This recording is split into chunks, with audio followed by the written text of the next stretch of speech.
Hello everyone, and welcome back to the playthrough. You may have noticed something, I sound a little bit different. That's because I'm trying to change around settings and doing stuff so that I can minimize the static and everything that goes on in my computer. Sadly, I can't get rid of it fully after testing a bunch of settings, and the best I can do is minimize it, so hopefully that's not too big of a problem. And back to our game, the end of the season is here, and as you can see, we are 77 and 85, so we did really falter in the end, and to add insult, or I guess injury to insult in this case, we got Joey Votto, Drew Storen, and Aroldis Chapman hurt for multiple months. As you can see, 2 months for Chapman, 2 months for Votto, and 3 to 4 months for Storen. I'm going to go over to our info real quick so you can see how we did. So we concluded the month of July at 16 and 9, which is a very, very solid percentage, keeping up the streak we had from June. And in the August, we did well again. We did 15 and 12, which was another good percentage, and 3 good months. But sadly, September is what really crushed us, and we went 9 and 19, and then 2 and 6 to finish it off in October.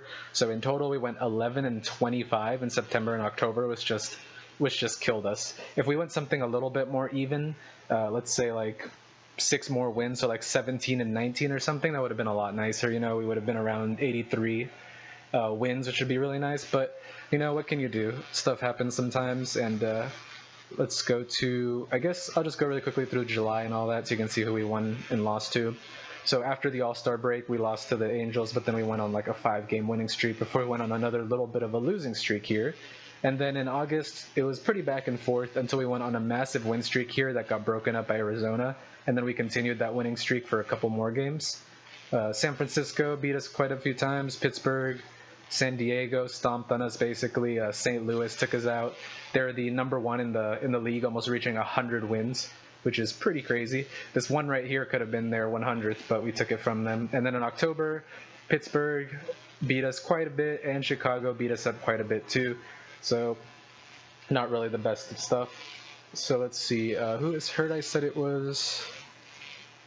I wonder if I can put everyone back real quick. So let me put Votto, Chapman not eligible.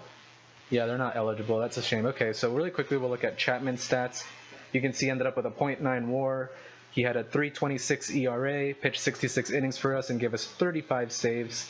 He had 29 walks, over 101 Ks, so his whip was under 1. Gave up a few home runs, and his walks per 9 are actually lower than usual. He was at a 3.9. He seems to average well above 4 most of the years, so he actually threw a few less walks than before, but his strikeouts were also down by a little bit. You can see 13.7, usually a little bit higher, but overall, pretty solid season out of him. I'm not too upset, really. That's about what I was expecting out of him, and hope he can continue to be about at that level of quality. Drew Storen, on the other hand, he put up a 4.71 ERA, so quite a bit higher with only a .3 WAR. You can see he pitched 65 innings for us, so close to about Chapman's, and his whip was a little higher, allowed a few less home runs, walked less, and of course struck out less, but overall I think he did pretty alright. The ERA was a bit high, but I think he was okay regardless, and I think I can check his FIP here. 420, no, this is totals. Oh yeah, 420, which is, I guess, a little bit high being in the fours, but that's all right. I was still okay with how he did. And then going over the rest of the pitching, why is this in batting stats? We need pitching stats. So pitching stats 1. I guess I'll start by innings pitched so we can see the starters here. We had John Lamb, Ricky Davis, Finnegan, Desclafani, and Claudio. Lamb started in the beginning, then got subbed out, went to AAA, and then came back to finish it off. So we have him at the last in innings pitched at 119, where he put up a 4.36 ERA with a 5.35 FIP, fairly high, or 5.36, sorry. His whip was also pretty high, lots of home runs allowed, which I guess is expected because this is Cincinnati, but some of our pitchers are struggling a bit in that regard. His walk ratio was fairly high, but at least he struck out a decent amount. So not too happy with Lamb, but he was our number 5 guy because we just really had nobody else.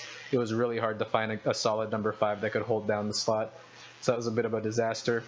Ricky Davis at 181 innings pitched, 4.43 ERA with a 5.27 FIP.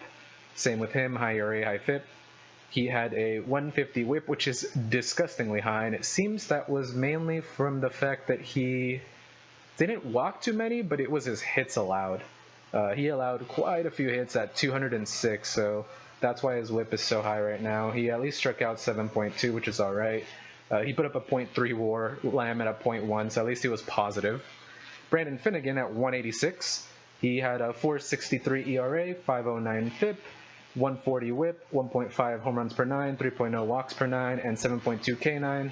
So again, a little bit high on the WHIP for this guy. Home runs were a little high. I don't really like where they were.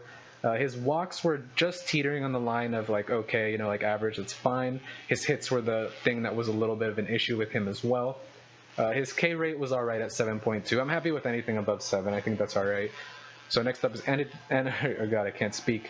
Anthony Desclafani at 193 innings pitched, 4.66 ERA, 4.37 FIP, 132 WHIP, 1.0 home runs per 9, 2.7 walks per 9, and 6.9 Ks per 9. So he's at a 2.3 WAR, and it's a little bit more understandable. He did have the second most innings pitched.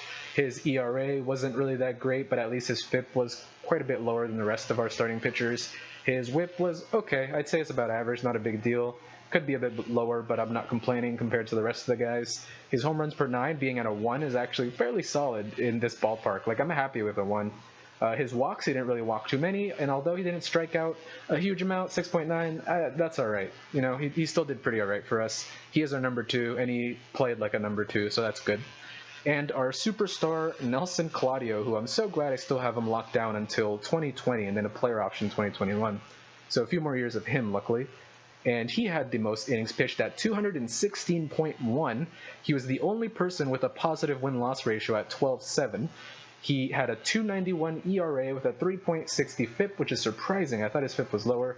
He put a 4.7 WAR season up with a 1.15 WHIP, 1.2 home runs per 9, 2.3 walks per 9, and 10.3 K9. So basically all across the board, everything for him was pretty good. The one thing that really sucked, though, was that he was actually at a 5.1 WAR, but he got kind of blown up near the end of the season. As you can see here, he had 5 innings of 5 earned run ball.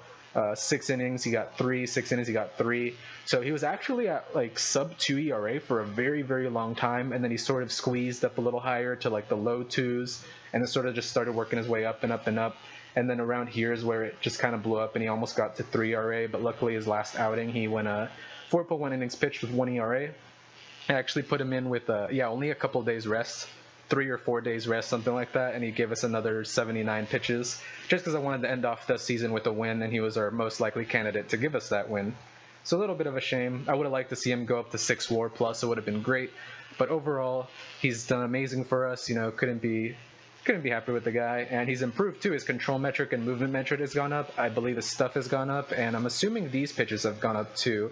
I'll probably have to check an earlier video and double check to see what's gone up and what's gone down, but pretty happy with him. Hopefully we can pick up some other pitchers that'll help him along the way, at least by the time we get to 2020. And then in terms of batting, we actually... Oh, wait, never mind. I have Votto here. Okay, so Votto had an uncharacteristically bad year, like even more bad than his down years. He only put up a 2 WAR, which is very un-Votto-like. He did get hurt and only play 106 games, which is very understandable why. But even if he kept up at this pace, I think he would have been at like 3 at the most, which is still very good for a player, but not for Votto. He's been consistently very good. But he is 34 years old, and his stats have been declining for a while now, so I think he's reaching his peak where he's just not going to be as dominant as before, but he should still at least be a pretty decent on-base machine with all right slugging. So he's probably going to start batting number 5 for me, maybe, or number 3 at the very least. I'm not sure where I would like to see him. Number 5 wouldn't be a bad spot, but going over, let's just sort it by... let's do by average for this first, and then we'll look through on-base percentage and everything else. We'll just do it instead of one at a time. We'll just go down the line. Or I guess maybe I can do down the line. Game started. No, I'll just do it like this. I prefer doing it this way for the batters. I don't know why. So, who was supposed to be a backup for us and a utility outfielder who can play all the positions, Nori Aoki, he put up a 1.4 WAR season, funny enough. And he started 124 games and played in 139 total. He had a 301 average, 343 on base percentage, 418 slugging. So he OPS plus, which is 108, I believe. I think 100 plus is where it becomes pretty solid. Not 100% sure on that. He only stole bases a couple of times, and he ended up getting caught stealing more than stealing, so I should have probably watched that and toned it down a bit. He ended up the season with 139 hits, 22 doubles, 4 triples, 8 homers, 61 RBIs, 56 runs, and 26 walks with 48 strikeouts. Next up is Tony Renda. I believe this was his rookie season. It was, with 1.1 WAR, which is pretty solid. I mean, he's a pretty young guy. I think he's about 24, 25. Oh, wow, he's 26, almost 27. Never mind. Kind of a late bloomer rookie there, but he played in 140 games, starting at least, with 160 hits, 30 doubles, 1 triple, 7 homers, 59 RBIs, 62 runs, 42 walks, and 78 strikeouts. He put up a 280 average, 334 on-base percentage, 372 slugging slash line, with 17 stolen bases and only one time he was caught stealing, which is really awesome. That's great. Should have probably made him steal a few more times, but 17-1, I'm pretty happy with that. Eugenio Suarez, which I think that's his third year in a row where he's had a great year and progressively has gotten better, funny enough. So this is his best year yet, putting up a 4.3 WAR.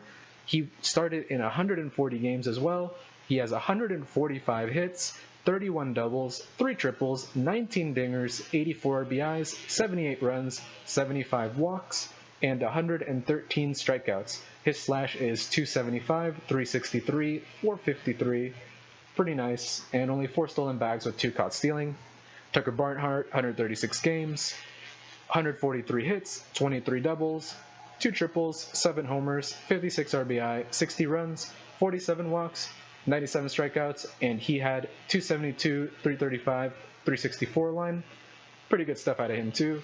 Basically, our top 4 batters right here in Barnhart, Suarez, Renda, and Aoki.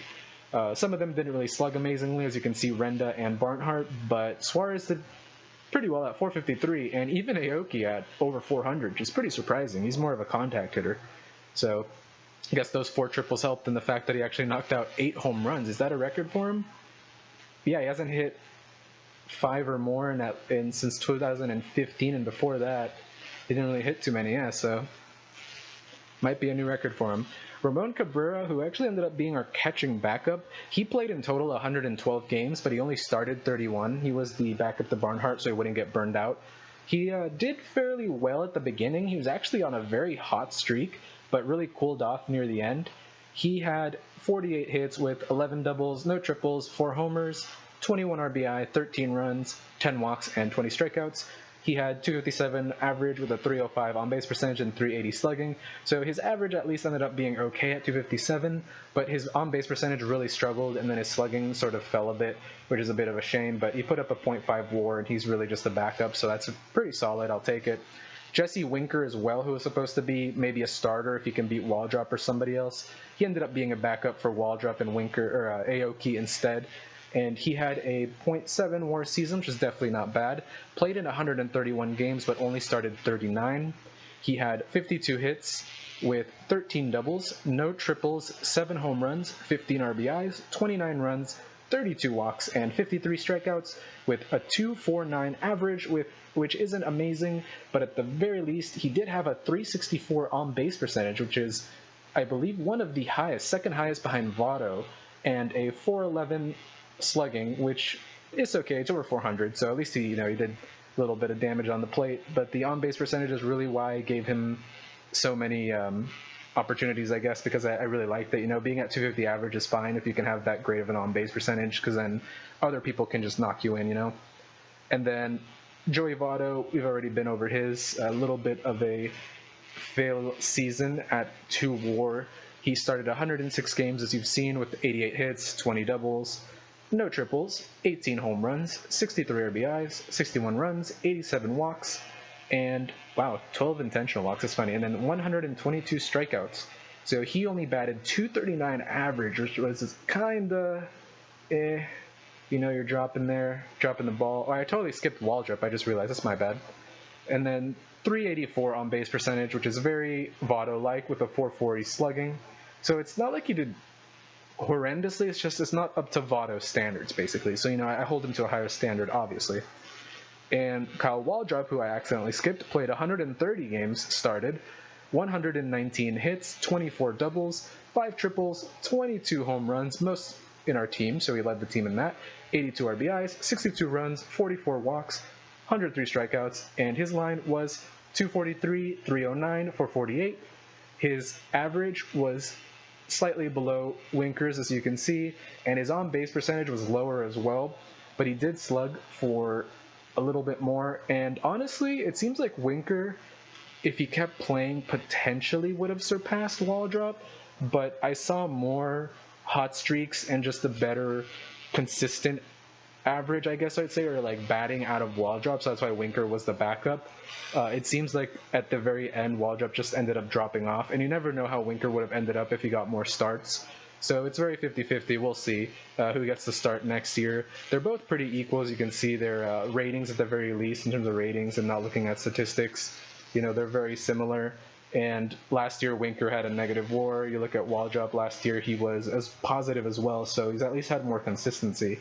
So I might just keep it the same, where Wall Drop is a starter and then Winker could be the backup guy. Winker is a little bit younger too, not by much. It seems roughly around 2 years. So who knows? Maybe Wall Dropper will drop in skill as he gets a little bit older, and then Winker could take over for a couple years. Moving on, we got Zach Cozart with a .9 WAR. He didn't really have the best year, especially considering how well he did the previous year and then in 2015, but it was still fairly okay.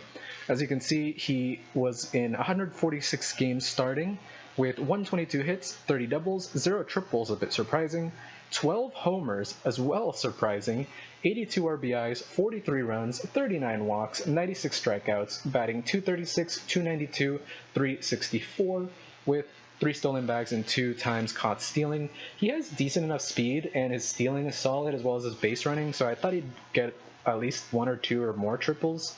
Hitting 12 home runs is definitely not expected. He matched his home runs from 2013 where he hit 12, and then in 2012 apparently hit 15, but as you can see, his average was lower than the previous year, but his on-base percentage was actually higher, and then his slugging was higher as well. It just seems that he stole a couple more bases last year. He averaged a bit more, and maybe he was better defensively. He must have had a few more errors this year as well. I believe his infield ratings have definitely changed, and kind of a loudmouth. His personality has changed, it seems. Tyler Holt and Alden Carruthers are a little bit negligible, I'd say. If you guys want to look at those stats, feel free to pause and look at those, but kind of gonna, not go over those. And then we have Billy Hamilton, who was in 153 games, 147 hits, 23 doubles, 5 triples, 3 homers, 32 RBI, 79 runs, 61 walks, 147 strikeouts. He put up a 2 WAR solidly. I don't remember if I said it or not. And he only averaged .229, which is much more Billy Hamilton-like, with an on-base percentage of .297 and then slugging of .294. He nabbed 45 bases, which 7 caught stealing. So one of the things I decided to do this season was I was going to turn down Billy Hamilton's stealing, so I wasn't going to green light him as often, so he isn't going to reach 60, 70 plus steals. In turn for him just taking smarter opportunities, and as you can see, it paid off. 45-7 is a pretty solid ratio, I'm fairly sure, and if not solid, at least great, because last year, sure, he might have stolen 73 bags, which is 18 more, or wait, I'm dumb, that's 28 more, but he also got caught 13 more times, so I'll have to do the math to see if that's actually worth it or not. So not 100% sure here, but maybe. And even though he had a slightly less average, his on-base percentage was at least fairly close, and his slugging definitely wasn't as high. So not as productive and great of a season as last year, but still a fairly solid season. And as you can see, he's still developing positively. He gained defensive rating, potential I, current and potential, current, his potentials and currents, everything's dropping. The only thing that dropped right here was the overall rating, which seems kind of useless to me, but then it went back up to 4 stars anyway. Overall, Billy Hamilton, since we've had him, has just gone up and up and up in terms of ratings, so that's why I really want to keep him and don't want to trade him, even though people have been valuing him very highly. He has an opt-out in 2018, which I'm kind of hoping he doesn't take, because I'm pretty happy with him so far, and I'd like to have him going into the 2019 season. As long as he can keep it up with his on-base percentage being around 300 and he can consistently steal, 40 to 50 bags or so a year and keep this under 10 stealing, or caught stealing, then I'd be very happy with that. And Adam Duvall, I called him back up because I brought down a couple more guys who I don't even remember because it's been a while since I've played. So, yeah, he didn't really do so hot. So if we take a look At the at-bats leader, Billy Hamilton with 643. The hits leader was Renda with 160. Doubles leader was Suarez with 31, and then Renda and Kozar right behind him. Triples leader was Hamilton and Waldrop tied for first with 5. Home run leader was Waldrop with a whopping 22. If he started a few more games, he might be 25 plus, closer to 30. RBI leader was Suarez at 84. Runs leader is Hamilton at 79. Walks is Votto at 87. And then strikeouts was Hamilton striking out 147 times, which isn't really that great, but what can you do? Stolen bags, of course, nobody but Hamilton. And besides Renda, really didn't have that many steals, and people got caught quite a few times, so might have to be careful on that one. And in terms of WAR, there you go. Suarez leading the pack with Barnhart at a very respectable 2.9, which is great because he's still a young guy. And I'm very happy that I made him my starting catcher. So a 3.7 year into a 2.9 year. If you can keep it around 3 for a few more years, I'll be very happy. Going over the pitching real quick, if you want to see like leaders, do win leaders. Oh, I only looked at starting pitchers too. Now that I remember that. So I guess let's go take a look at the relievers. So our top reliever in terms of innings pitched was 92.1 innings from Corey Nebel, and then 41.2 from Jake McGee was the last. Hits allowed, Tazawa allowed 70 over 87, and then it seems McGee allowed the few, but he also pitched the fewest. Home runs, Caleb Cotham gave up quite a few, 13. Same with Tazawa, he tied for 13. The difference being that Cotham pitched in 58 innings compared to Tazawa's 87, so it's definitely far worse on Cotham's end. You can see runs leader here, Ramey allowed the most runs, and then 31 from Nebel after 92 innings pitched is definitely really good. So he showed up. I think he was a rookie. I got him from like a trade or something. Yeah, I got him from a trade, really young guy from Toronto. He definitely had a good year for sure. Earned runs, Ray again at 36. Yeah, he didn't turn out as well as I thought. Yeah, he was the Rule 5 draft, and he went up and down pretty severely, so I don't know if I'm going to let him go or not. Walks, same, he was leading. Ks, Nebel at 119. You can see ERAs, Cotham was at the highest, 447. Rame, 436. McGee, 432. Tazawa, 287. Nebel, 273, and Danny Farquhar, I think I got him from, a trade as well from Tampa, but technically that is his total ERA. I actually traded him and put him in my AAA, I think. Yeah, I did. I put him in my AAA for a little bit and then just called him back up in September. I think he might take the spot over Cotham or Rame. I'm not really sure who. They both did fairly poorly. But he seems to have fairly good ratings. He pitched well in Tampa. He just struggled a bit here, but he only put up 20 innings, so I'm not really sure. He's at literally 0 WAR. You can see, though, his walks and his K is pretty good. His whip was solid. His ERA wasn't awful. He just allowed quite a few too many home runs, and that was just 4 over 20, so I don't know how he'd do with, double, triple that amount. You can see the whips here. Rame at 137, and then all the way down to, I guess I'll just go cut it off at Nebel, who was a solid 1 whip, so very good out of him. 1.08 out of McGee as well. It seems he didn't really give up that many walks, only 9 over 41, but he did give up a decent amount of hits. But yeah, McGee definitely was very solid on the walks department. The most home runs given was by Cotham, and then Tazawa, Rame, then Nebel, and McGee McGee bugged out, so let's go back. All relievers. McGee at 0.4, so he didn't really give them any home runs either. Yeah, 2 out of 41. That's really interesting because McGee ended up... Oh, no, he had a very good FIP. Yeah, because I remember his ERA was a little high, but his FIP is very solid, and it shows. I mean, he doesn't walk many. He didn't give up many home runs. So, wait, what the hell happened? His stuff just, dropped off the face of the planet. It's on Head Scout, right? Yeah. His fastball dropped in quality. Oh, ouch. Yeah, it seems like McGee had a really big drop in statistics near the end, and I wasn't paying attention because his stuff dropped severely. His potential rating shot up insane amounts. It went from 53 or whatever that is to 83. Yeah, a lot of his potentials went up, but it's I don't know if I'm willing to keep him then, because if his stuff keeps dropping, then control and movement doesn't really matter. People are just going to tee off against him, so this might be where I part ways with McGee. He's on the last contract anyway, and he'd be too expensive, so yeah. In terms of walks, you already saw that McGee leads, and then Rame and Tozawa with quite a few. Tozawa isn't too bad, I guess.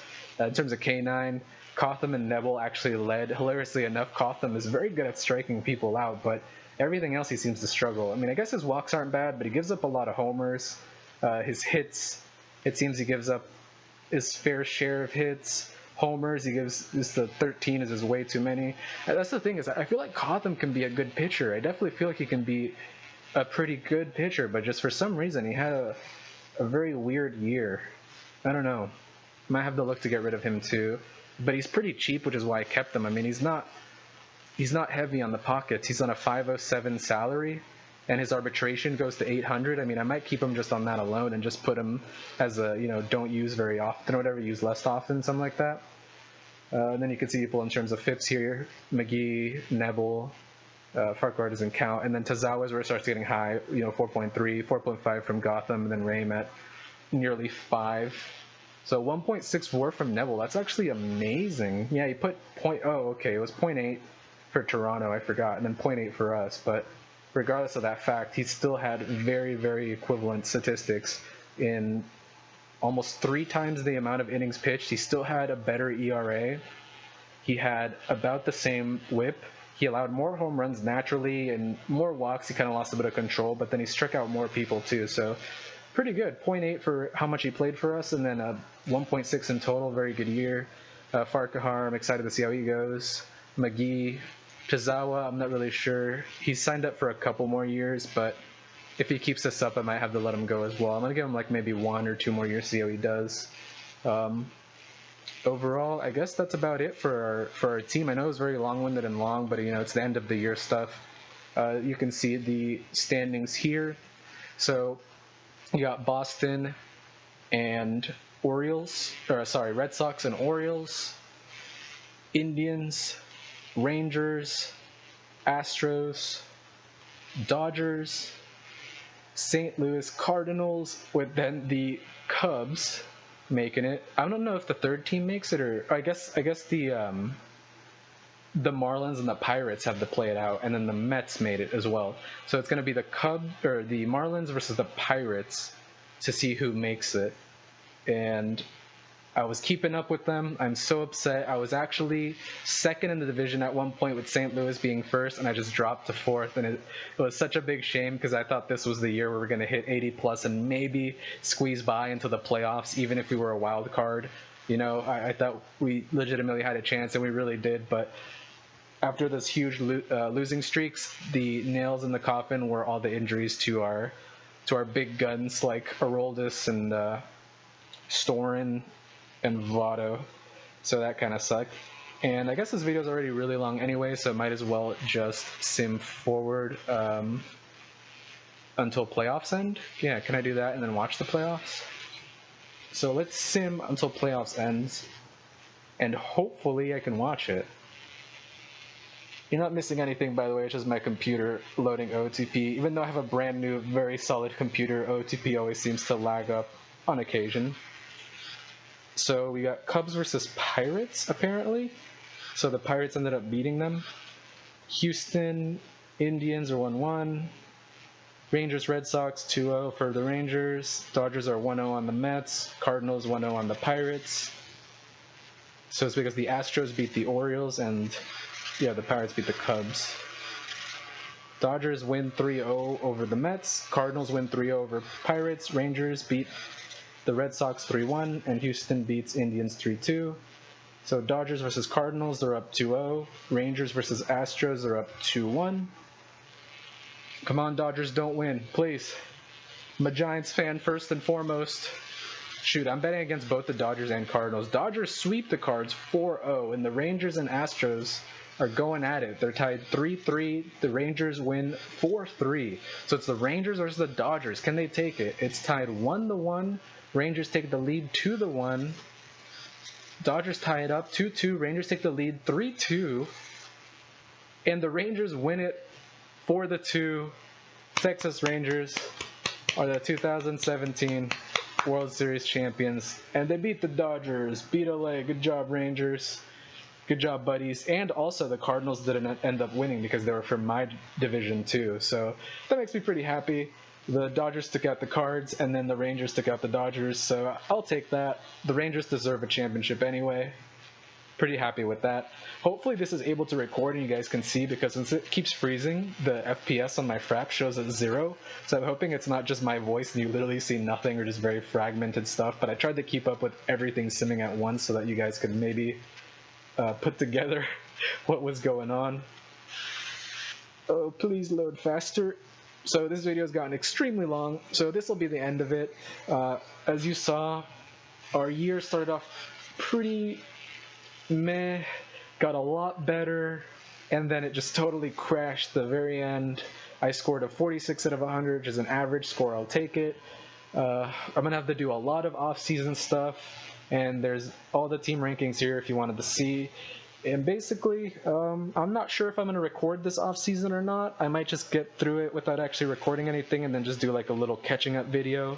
So hopefully you guys are happy with the changes I'm going to make, and I hope you enjoyed this season. Shame we couldn't quite get there, but we should start seeing the rookies coming up soon, either this year or the next year, and I'm pretty excited about that. So thanks again for watching, and see you next time. Bye-bye.